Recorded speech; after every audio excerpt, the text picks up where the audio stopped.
Hey guys, so we had a really cool class this morning. A few of you had asked for the recording. I'm sorry it didn't record, so I wanted to go over it real quick. You look over on the whiteboard, you'll see uh, we're going over how a real estate agent can set up their small business accounts on the back end for tax reasons and whatnot. So let's talk about the first step you should take is set up that form an LLC to protect your small business against any type of lawsuits or anything negative. Also, there's positive uh, aspects of having a LLC for your business to help you for tax reasons. So there's no doubt about it. You should do it. So it's just one of those first steps you should take as a real estate agent. You can do it online, you can Google it, or you can get an accountant to do it. So once you do that, you can take those forms to a bank and set up a bank account, a business checking account.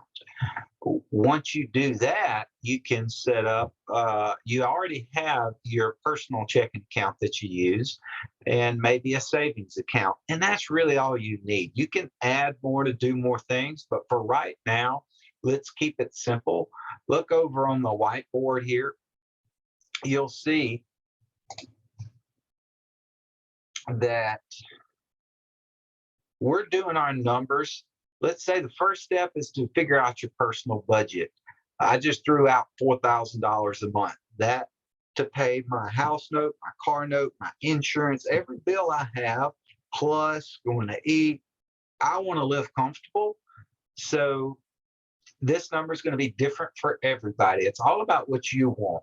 So let's say my goal, not goal in life, but what will get me by for right now is 4,000 a month. Um, then I'm going to write that number down, and I want to pay myself $1,000 a week. That way, it's just like any other job getting paid. You can set it up on an automatic draft where your business account moves over $1,000 to your personal account. Done.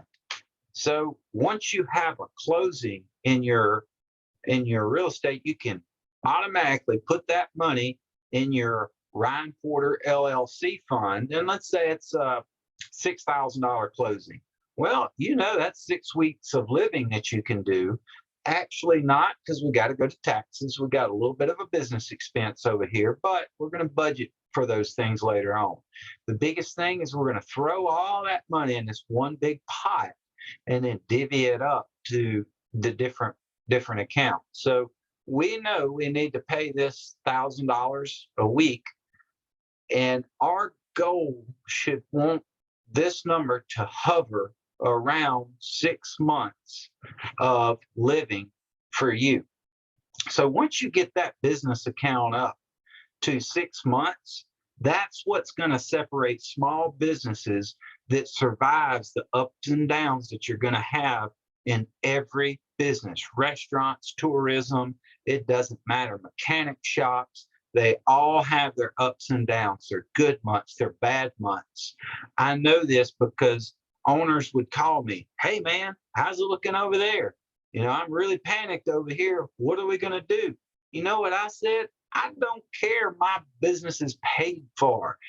This whole thing, I have no monthly note. I don't care if another car doesn't come in this shop. But these guys were panicking because they had a lot of overhead. I'm not saying everything you have to do is to be paid for. I'm saying that you should have a little bit of nest egg as a small business because they're all going to have their ups and downs. You could take something as simple as a road construction that lasts 6 months that could hurt a small business and just put it down. You could take something as a tornado coming through and knocking out a little bit of infrastructure, just enough to close down a bridge that will knock off a section to your business. So You want to protect yourself against any type of ups and downs by preparing yourself and by diversifying. So we're going to go over a little bit of both. Uh, so right now, let's do our numbers off of this $4,000 a month. We've got $24,000 in our bank account.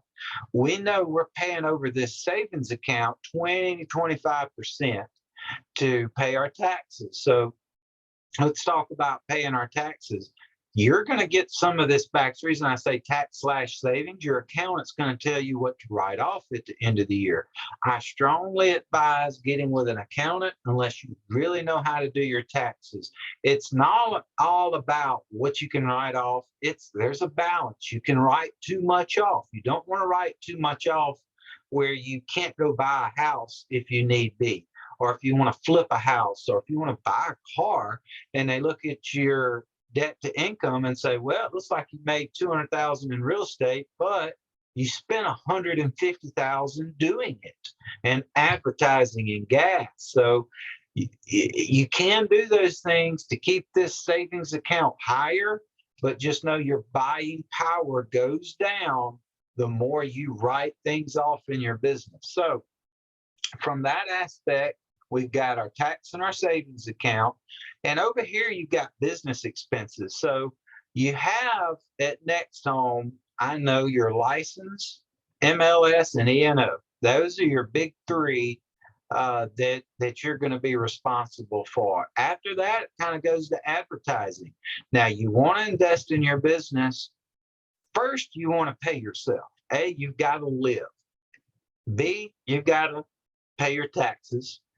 And then C, you can grow this business as advertising as you give yourself a raise. So we're at 24,000. Let's say you close a few houses and this number jumps to 30,000 or 25,000. It doesn't matter as long as you know in your head when you want to give yourself a raise. But as soon as you say hit this one to 28,000, you throw another closing in, you can give yourself a raise $1,000 a week or a month, however you want to do it. But you can give yourself a raise as you build this general account up, and you'll know when it's time. That's when it gets really fun, is because all those numbers, you can watch it and say, okay, I'm in here and I've got this done. I'm going to give myself a raise, or I'm going to give myself a raise and add to this advertising budget, maybe spend some in advertising, but you will know because you'll have it budgeted. It's just like working a normal job.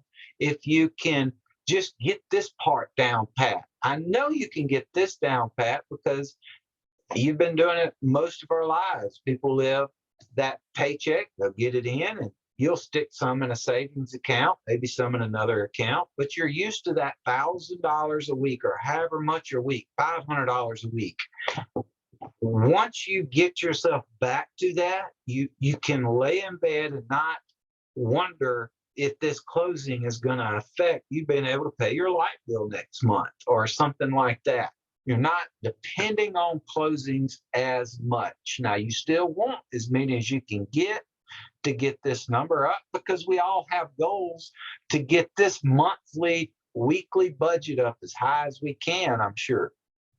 So let's talk about ways to get this number up other than closing houses. And I say this because there's going to be ups and downs in real estate. And those real estate agents back in 2007 that just work their sphere or whatever and just help people buy and sell normal houses, those are the agents that they hurt a little bit. They had to work harder. The agents that really thrived are the ones that got out and hustled and did what it takes to get everything that they could. So let's talk about it. So flipping, that's a huge way to make money. I've got 2 flips going right now. That's one of my favorite, because you as real estate agent are going to get approached about what to do with a house that's in really bad shape. It may be a flood home or a fire home or whatever. Don't be scared of those. Just ask somebody to help if you don't know how to flip a house. But an opportunity like that will come along and you want to recognize it. If anybody comes up with distressed property, be interested. You're in the business of selling houses. You're not in the business of selling only premier, amazing, in the neighborhood, easy to comp houses in Turtle Ridge or Gardens of Manship or whatever little neighborhood. Yes, when you get those, it's great. And I'm not saying that shouldn't be a goal or you can't do it. I'm just saying if you're struggling or want to get this number up quicker, there's other ways, and that's flipping a house, cleaning a house. I know several agents that their side gig is cleaning houses. You can there again throw about, 1,000. Sometimes I don't know if you claim one house a week, $400 into this one account right here that will then diversify to these other three accounts. Repairs, I've done that before, fixing decks, replacing doorknobs, just whatever. As long as you're disclosing it to everybody, hey, I'm a real estate agent, but you don't have to be a licensed contractor to cut grass or replace a deck board or something like that. Cutting grass, Jeremy Primo's one of our agents. He's got a yard business. So, cut grass is a huge way to make income. Showing homes for other agents that are busy. That's another, I know several of you do that regularly. Referrals, just reaching out for referrals in and out. Several of you make a lot of money doing that. Pictures, taking pictures of houses. I know we do free pictures at Next Home, but I know several agents that do that, as well as staging houses for people. That's a big business. A lot of people make a lot of money doing staging. Advertising for agents. A lot of people hate advertising. They don't want to manage a Facebook account. And then a lot of you guys love getting on Facebook. I know agents that run other agents' Facebook marketing, everything. Branding, that's another one. They'll set your brand for you. If you're really good at that area, then you can do. Brandy Little's a classic example. She started a whole branding business because she's good at that, and she wanted a little side job from real estate. Being an admin is another huge uh, way to make income.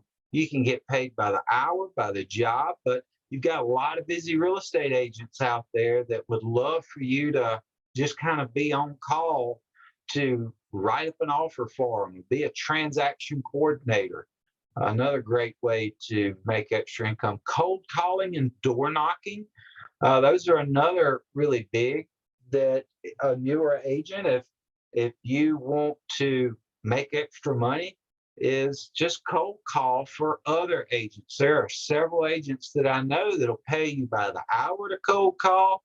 They'll pay you by the appointment that you set, and sometimes really good money by just setting an appointment. I know you're thinking, why would I do that for them when I could do it for me? Then do it for you. That's fine. It doesn't matter. Just know it's available to do it, and know that if you set an appointment, you can, okay, I want to make a goal to set 3 appointments today. That could be $1,000. Then you do it again tomorrow, $1,000, and you don't even have to go on the appointments. Doesn't matter if they're bad or not.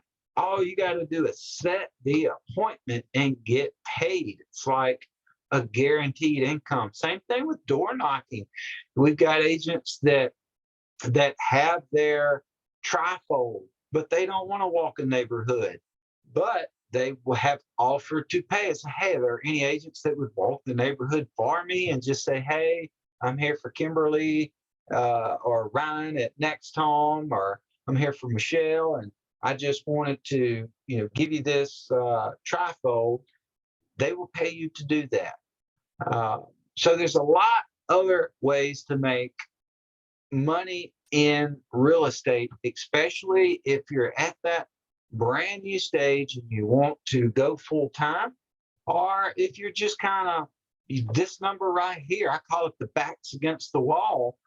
this number gets low. If this number's dropping down to about 6,000, and you know you've got this, man, you're hustling, trying to do something, get something under contract or whatnot. But just know there's other alternatives to getting this number up.